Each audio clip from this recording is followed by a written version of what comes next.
Hello. I wanted to say a few words about a subject which has riven the conservative right and has perhaps the most ancient history of all in the culture wars. The fear, hatred, and violence meted out to the Jews over the centuries and is now united by a strange rainbow coalition united in fanaticism, ignorance, and paranoia.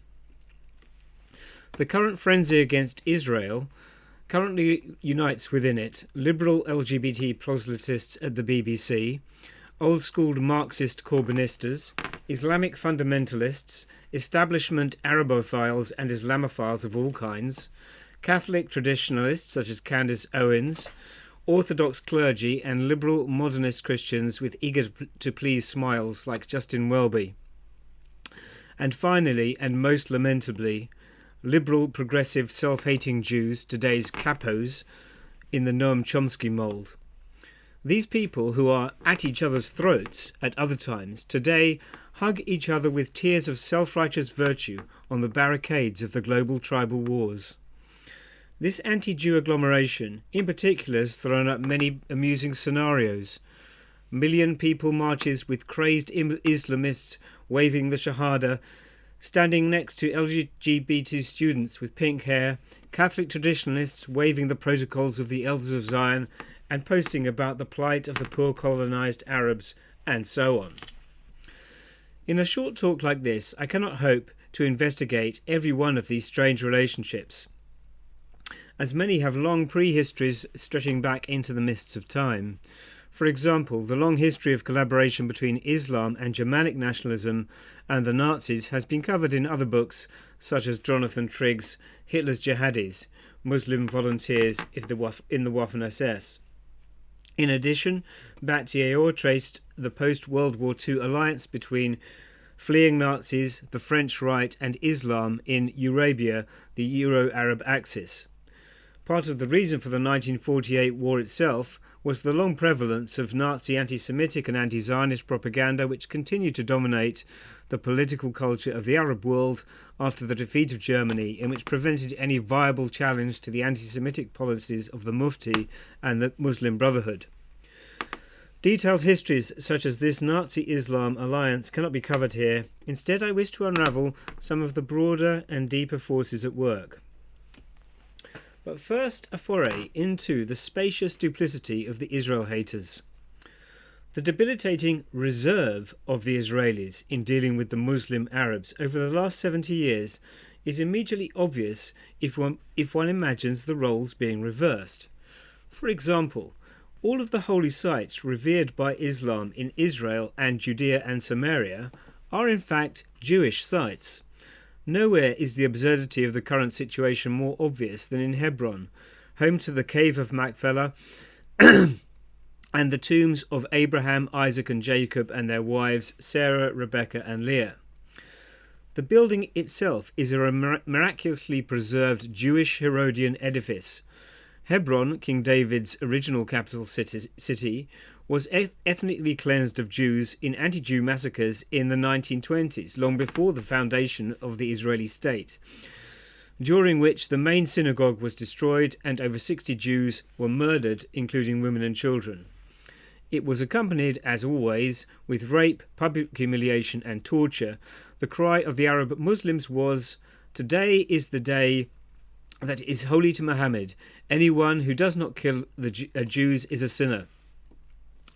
Yet today, this Hebron, with its now tiny Jewish population, 0.5% of the total population, is constantly referred to by the so-called international community as an occupied town. Most significantly, Jews must suffer half of Herod's building as a Muslim mosque, with Arab calligraphy draped over the tombs of their Jewish ancestors. Can one imagine such a situation if the roles were reversed between Jew and Muslim Arab? Similarly, as you stroll around Jerusalem, one constant is the presence of the Israeli police, bristling with automatic weapons. Thanks be to God that it is they carrying guns and not the other side. You don't need much imagination to realize what that might look like. Christians in the Holy Land are fortunate that Muslims do not lay claim to their holy sites. Otherwise, for sure, the Church of the Holy Sepulchre would be a mosque, also draped with green cloths, to the prophet Jesus, and Christians would have to just suck it up because absolutely no one must do anything to upset the new Muslim colonizers and their ersatz religion. The position of Christians in Israel and in the Levant in general is worth describing in a bit more detail. As the terrible atrocities meted out to the Christian Arabs by the evil Zionists is a constant theme of the Justin Welbys and Catholic traditionalists of this world. In order to understand the plight of the Levantine Christians, one needs to first understand the concept of dhimmitude. In those places where a Christian remnant lived on under Islam, it was subject to dhimmitude. This at best meant paying heavy taxes and keeping one's head down. At worst it meant waves of massacres and ethnic cleansing, but normally it was accompanied by a third-class status.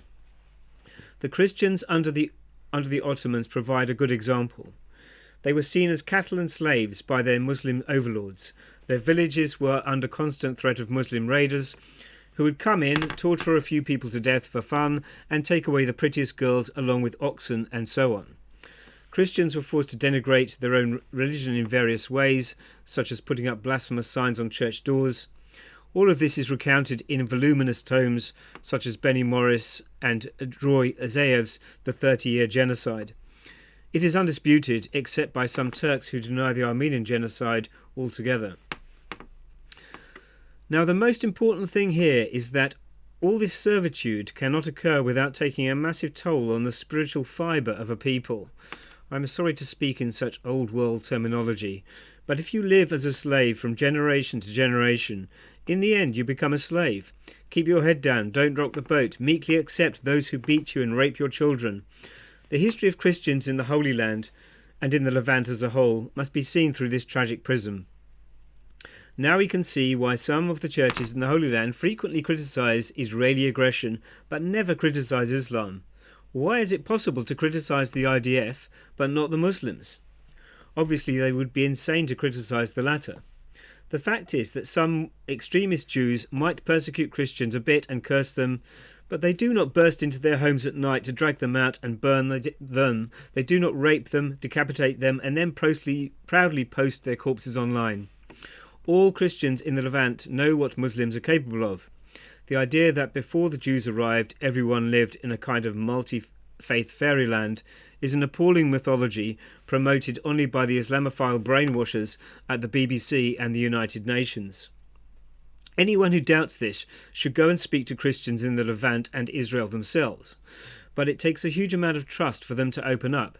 Centuries of fear have left their mark. In Jerusalem once I started talking to a local Christian about Islam.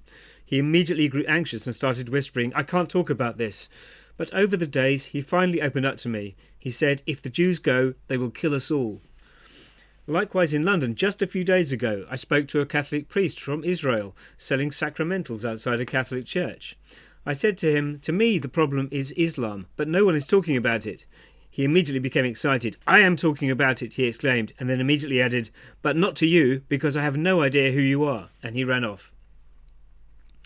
Now it is this ingrained terror of speaking out which makes the Jew hatred and Arabophilia of Western Christians so much more sinful, because they can speak out, but don't. They prefer to virtue signal to the mainstream gallery and thus increase and perpetuate the torment of the Christian dhimmis. But not all of the Christians in the Levant lapsed into dhimitude. Today, increasing numbers of Christians are volunteering to fight in the IDF. It is not by chance that the leaders of this movement have been the Catholic Maronites. This proud people can hold their heads high as one of the few who refuse to submit to the Islamic invaders. Retreating to the mountains, they fought and retained their independence. Hardy, martial mountaineers, the Maronites valiantly preserved their liberty and folkways. The Muslim Caliphate could not absorb them, and two caliphs of the Umayyad dynasty actually paid them tribute. Under the rule of the Ottoman Turks, the Maronites maintained their religion and customs largely because of their geographic isolation. Many of the hundreds of Christians now serving in the IDF are represented by the Christian Aramaean Society, whose founder, Shadi Khalul, has secured for Arameans a separate ethnic group within Israel, neither Arab nor Jew, but Aramean Christian. Now, of course, the Israelis themselves may not have behaved like angels. Who does?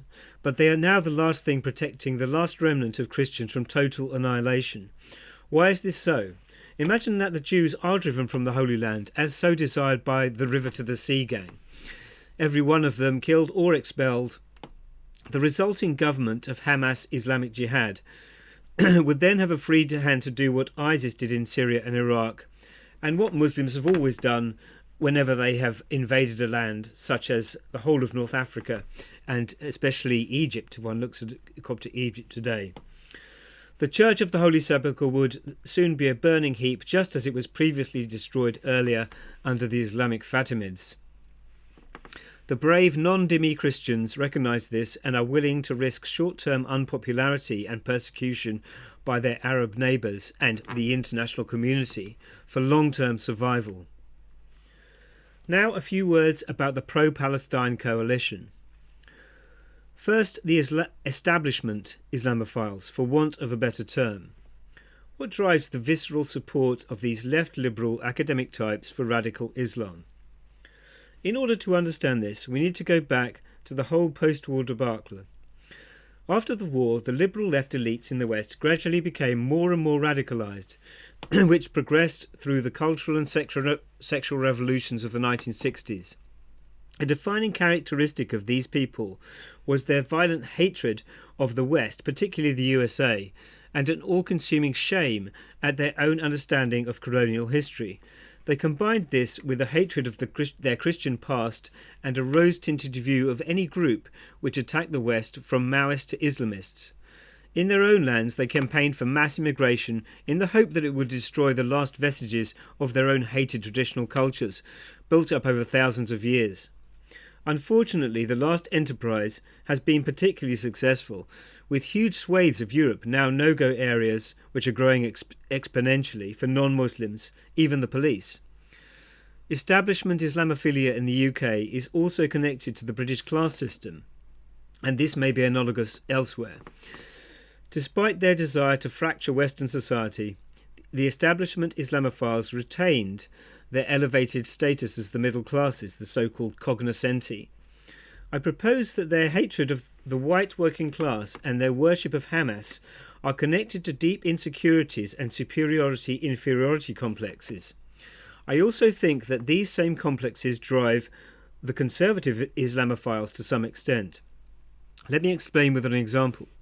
Over the last 10 years or so in the UK, Muslims, following the lead of their founder, have formed rape gangs which have raped and tortured thousands, yes thousands, of white, vulnerable, underage British girls.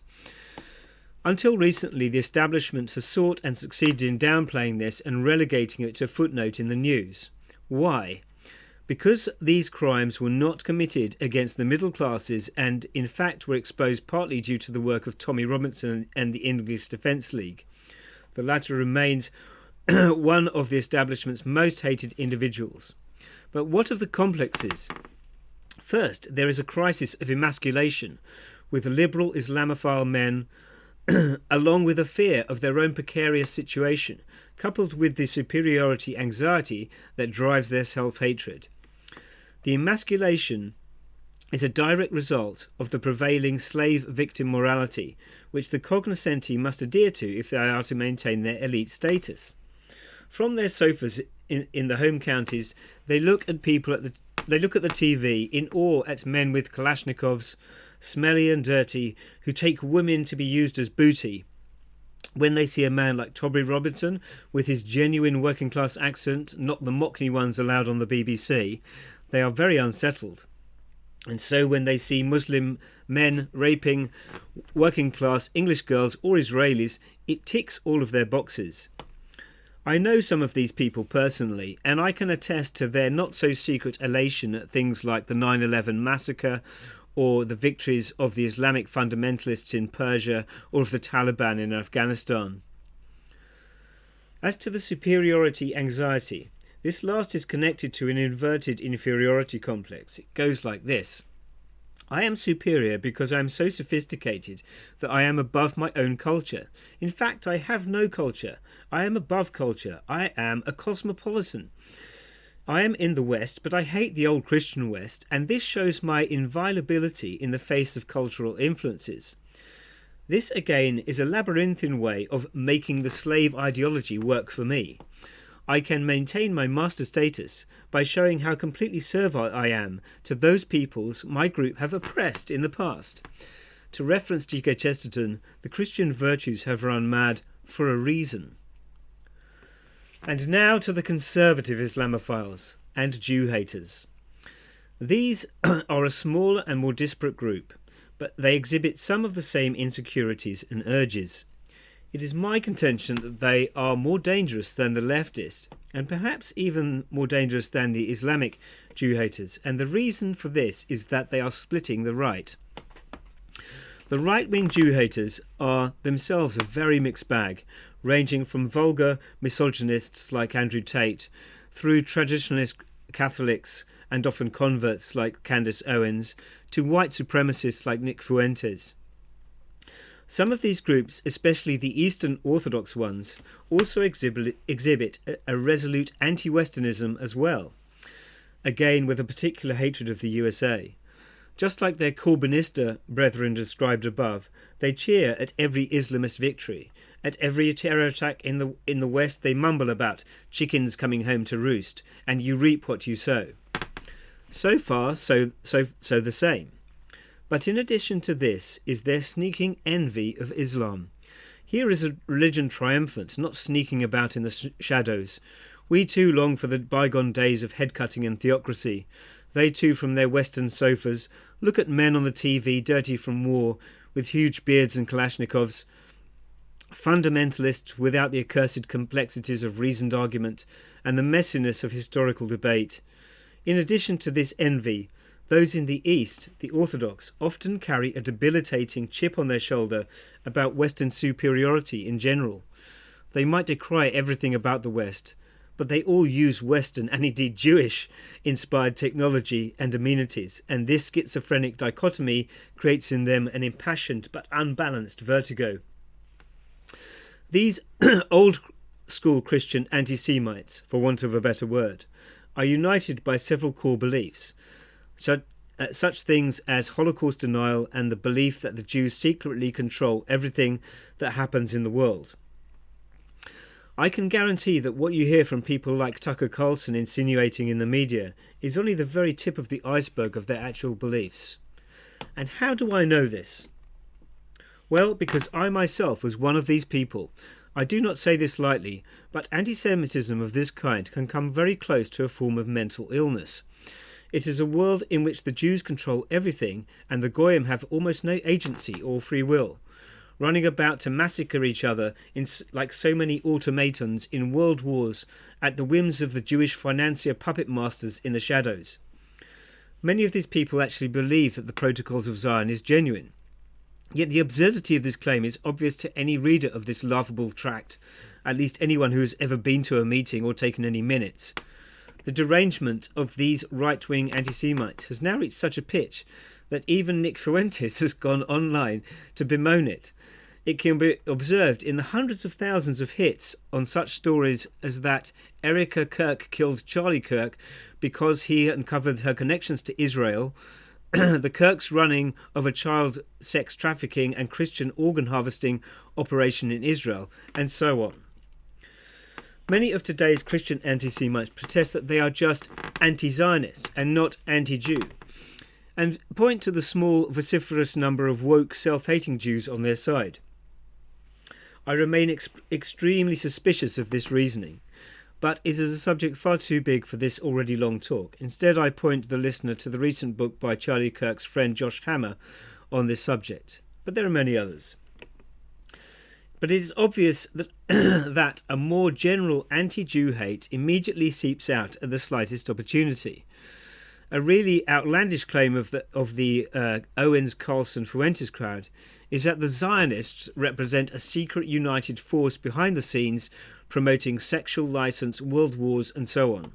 Yet if we take Israel as an example, There's probably no more country more riven by the global culture wars than Israel itself, not even the United States.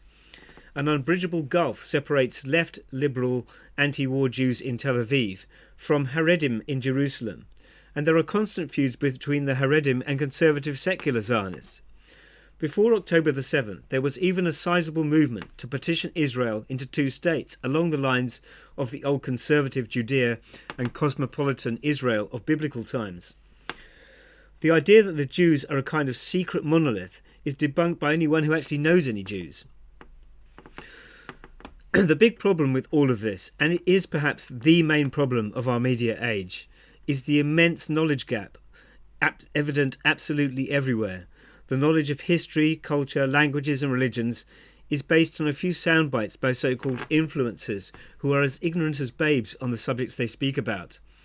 And this ignorance extends upwards to the very top, so dumbed down have our universities become. Recently, a priest I know quoted Candace Owens to me as evidence that Charlie Kirk was possibly killed by the Jews. Yet I very much doubt that Candace Owens, a woman who pumps out all manner of outlandish nonsense, including Jewish ritual murder, knows anything about the history of Israel or the Jews, and probably could not even point to Judea and Samaria on a map. The Jewish Kirk murder conspiracy is particularly revealing. Just a few months before Charlie Kirk was murdered, he gave one of his many, and perhaps his most impassioned, defences of Israel ever at the Oxford Union, and this can be watched easily online. We are expected to believe that in just a few months he changed to being a resolute anti-Zionist to the extent that the Jews then killed him. When Netanyahu protested this absurdity, the curious self-promoter Calvin Robinson posted, "Very suspicious, why is he denying it?" If Netanyahu had remained silent, it would have been very suspicious. Why is he silent? Etc., etc. There is no escape. You are damned if you do and damned if you don't. These claims are so absurd that even Nick Fuentes came out to laugh at them, showcasing a message sent to him by Charlie Kirk less than a month before his murder, calling him a demonic Jew hater. So, I do not make the mental illness claim lightly. I know what it is like to trace everything that happens in the world to a few Talmudic Zionists sitting in a secret room under the Temple Mount. I am probably one of the few people in the world who is as familiar with the writings of Paul Rosinia and Douglas Reed as I am with Raoul Hilberg and Benny Morris. Nevertheless, I have to admit that I myself am also an absolute amateur in this field, so many and complex are the vagaries of history. Even in the one subject with which I am truly familiar, the recent history of the Russian Church, I am constantly discovering new avenues and texts which can alter my viewpoint. These complexities are lost on anti-Semites of all kinds.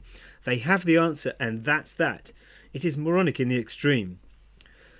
Finally, on this subject, if the murder of Charlie Kirk shows us anything, it is that the thing that most terrifies the woke globalist Islamist alliance is not the fringe anti-Semitism of Nick Fuentes and Candace Owens, but the mainstream Judeo-Christian patriotism of Turning Point USA, against which the hysterical left and the hysterical right are now strangely united.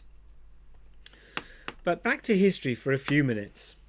I want to put in here a warning to these people because as a Christian I feel it concerns something very serious indeed. Over the past 2 millennia, the Jews have suffered almost incessant waves of persecution, ranging from isolated pogroms to wholesale slaughter. This, at least, is undeniable, although some too try to deny it. Perhaps the Jews themselves are partly responsible for the denial because of their continual focus on a few celebrated tropes of the Shoah, such as Auschwitz. It would be preferable if people were more familiar with the books by Father Patrick Dubois, the Catholic priest who meticulously researched the Holocaust by bullet in Ukraine. In the late Tsarist period, there were multiple massacres and pogroms against Jews throughout the Pale of Settlement. The Kishinev pogrom is the most famous, but here is an eyewitness account from a minor pogrom in Smyla. They directed their special efforts to chasing Jewish girls and women whom they dishonoured right there on the street in front of everybody. Hysterical screams and sobs of the ill-fated victims stabbed at the soul. 2 of my brothers-in-law, V and AZ, witnessed how a group of about 20 drunken Cossacks in a cellar gruesomely violated one Jewish girl. The rape was accompanied by vicious torture. Every rapist invented a new, more horrible way to ravish the victim. The poor girl, I was told, committed suicide after this eventuality. The author of this article, Irina Astashkevich, continues, many rape victims were badly wounded during rape, and many more died as a result of their wounds. Rapists often tortured their victims in horrible ways, sometimes cutting off their breasts and hands. Many victims had wounds to the head inflicted by sabres. A lot of women died after they had been raped because the Cossacks and other pogromщики cut off their arms and breast. One correspondent concludes his letter with the description of further atrocities of the White Army's appointed commandant and his aides, who sadistically raped girls and killed some of them by stabbing them continuously with a fork. Now, it is sad to say that these atrocities often went hand in glove with the support of the Orthodox Church, and in some cases were encouraged and instigated by the clergy. A similar pattern was observable in the Holocaust, with some priests and monks actually taking part. The infamous Father Andreas Kuhn springs to mind, but he was only the most grotesque example. Many others tacitly encouraged or simply turned a blind eye to the slaughter of Jews happening in their communities. During the Holocaust, though, a small percentage of Christians, however, did hide Jews at risk to their own lives. Recently, the Polish Ulmer family of 8 were beatified. Those not familiar should look up this amazing story of faith and Christian love. Probably, some of today's Orthodox and Catholics who continuously attack the Jews and Israel and even insinuate about blood label think that they would be among those people who would help Jews in a similar situation. But the odds are very much against them. History has shown time and again that the percentage of Christians who come out to help Jews in such situations is extremely small, and the fact that today's Jew haters are stroking their beards and talking incessantly about the Zionist Nazis does not augur well. Finally, conspicuously absent from this talk, as from my others, has been questions of theology. I am not a theologian, but a historian.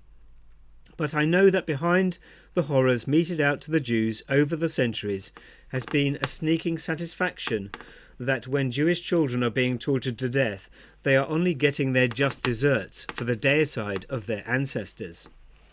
This rather simplistic reasoning exonerates the Gentiles and condemns all Jews for the crucifixion of Christ. I recall a conversation I once had with an Orthodox priest. I was running through some of the history of the massacres of the Jews in late Tsarist Russia. After a while he suddenly exclaimed, "Well, anyway, none of this even approaches their own crime," referring to the deicide. Now, as I say, I am not a theologian, but I feel very uneasy about such a remark, even if it might be correct on some strange theological level. We are talking about the rape, torture and murder of millions of people over the centuries, very many of them children. I do wonder what our ever merciful and blessed Saviour of the line of King David thinks of such a reasoning. Also to add, it is true that there were some atrocities against Christians by the IDF in 1948 and occasionally today in Israel, in Israel's many wars with its Arab neighbours. But to claim it is really Christians that have suffered at the hands of the murderous Jews over the centuries appears to me almost blasphemous. A few months ago, the then Polish President Andrzej Duda unveiled a monument in the village of Ciepłów to some of the 1,000 Poles who lost their lives in World War II trying to help Jews. On the 6th of December 1942, Jewish police killed by shooting or burning alive 30 members of 5 Polish families as punishment for helping Jews who had been hiding in the area after escaping ghettos and death transports. 19 of the victims were aged under 18, including 10 who were aged 6 or younger. It was just one of the many thousands of such atrocities committed against Jews and their helpers in Nazi-occupied Poland. Duda commented, "This will to support another person, perhaps a sense of Christian duty, perhaps of brotherhood, or perhaps simply an inner sense of opposition, simply a peasant no to persecution, made these families take in people seeking help. Would those who rage today against Israel and the Jews be like these families who gave up their lives to help their Jewish neighbours, or will they be amongst those blessing the perpetrators? I might be wrong, and people are continually surprising, but judging by their current rhetoric, the latter seems more likely. I will end this talk with a plea from Josh Hammer's recent book, In the Fight Against a Multi-Headed Beast. Many ultra-purists on the Christian right will reject what I'm about to say, and any alliances in the fight, preferring to remain in an ever more minuscule ghetto. Perhaps they are right according to their own theologies, but I cannot help thinking that disappearing into such rabbit holes can become a kind of escapism.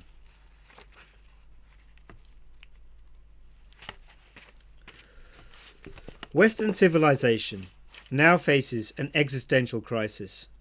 The barbarians have breached the gates.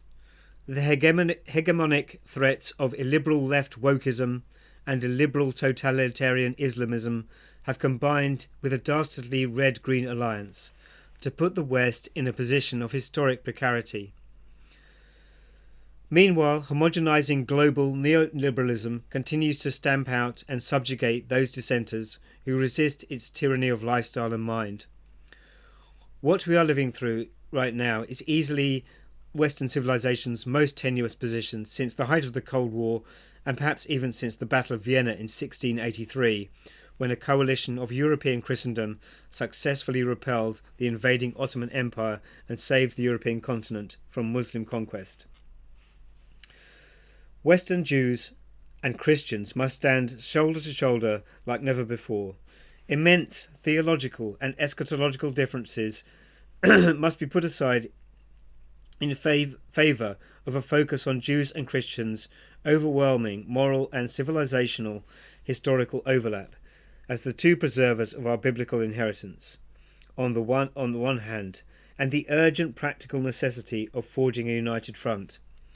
The Judeo-Christian tradition, which began with God's world-transforming revelation to the incipient Israelite nation at Mount Sinai, birthed Western civilization and has nourished it over the course of thousands of years. The West's manifold gifts to the world all directly or indirectly flow from this great patrimony. If Western civilization is going to prevail as a distinct entity and resist the existential challenges posed by stifling globalism, metastasizing wokeism, and subjugating Islam, it is going to require the West to rededicate itself to that very inherited Judeo-Christian tradition. Both Jews and Christians have distinct and indispensable roles to play.